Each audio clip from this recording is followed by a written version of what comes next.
Let's quickly check in on Wall Street, which, like we pointed out earlier, is in the red. The Dow Jones Industrial Average on your screen down 0.2%. The Nasdaq Composite Index also in the red, down about 0.15%. The key focus really for the markets today and even likely tomorrow is going to be the outcome of the US elections, the presidential elections, given that there is no clear signal as to who's going to emerge the winner. So that's the US markets on your screen. It's quite likely that you'll see it continue to trade at those levels even tomorrow.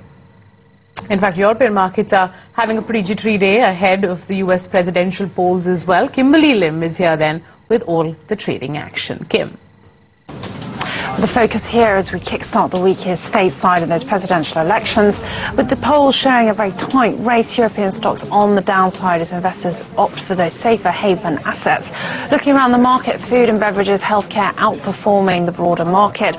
On the flip side, though, we're seeing basic resources among the main fallers, weighing their data out earlier, showing China's service sector unexpectedly weakened last month. Now, also not a particularly cheery start for the banks. We're seeing the Stoxx 600 banking index down more than the 1% mark. Heavyweight HSBC a big drag on the rest of the sector. Europe's biggest third quarter profit took a $1 billion plus hit to cover a potential US fine. Now, in another sign, investors are looking for protection ahead of the US election. We're seeing the dollar index on the up, actually at its highest level since central bank acted to support the market back in September. Kimberly Lim, thanks very much for joining us on the show with that check on the European markets. Let's keep the focus there. We've got Justin Urquhart-Stewart, who is Marketing Director at Seven Investment Management, joining us on the show from London.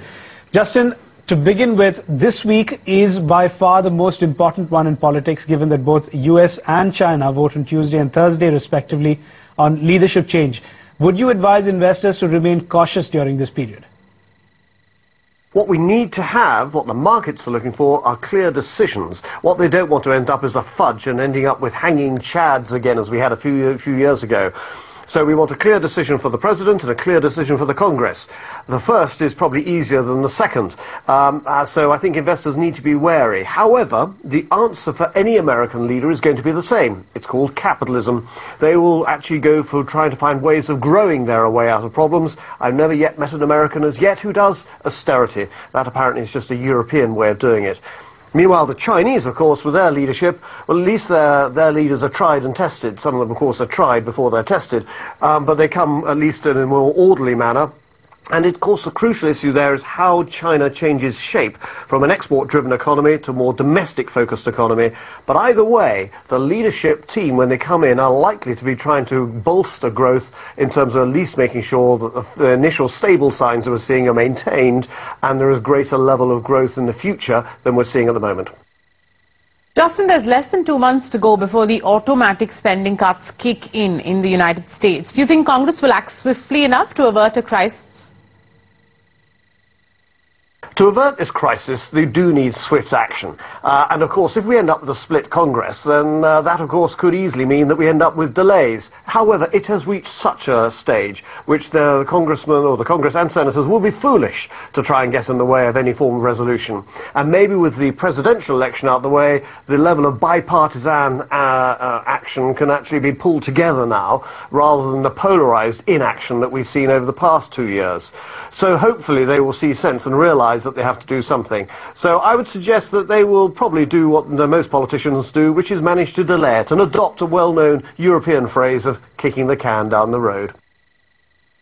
All right, now, Justin, in Europe, we have a situation once again where yields on two-year German treasuries have dropped to zero levels, while that on Spanish treasuries continue to hold up at levels that the markets clearly are uncomfortable with. Do you believe this is a trend we're going to see continuing, at least for the foreseeable future? Two things probably have to happen. One, Spain has to really admit that it actually should go for a bailout and get the support from the ECB and get rid of the questions. They've already effectively qualified for it anyway. So let's actually just swallow the pride and get on with it. The second issue is the question of Greece. and whether Greece actually then stays in. Well, of course, bear in mind, it's not a financial issue so much as a political issue, but overall, the secondary key issue that the Eurozone has to address is a growth policy somewhere along the line, to be able to show people that, yes, you have to go through austerity to get your books back in order again, but on the other hand, there is an opportunity for growth, and therefore giving people some optimism that there is, in fact, some light at the end of that very long tunnel.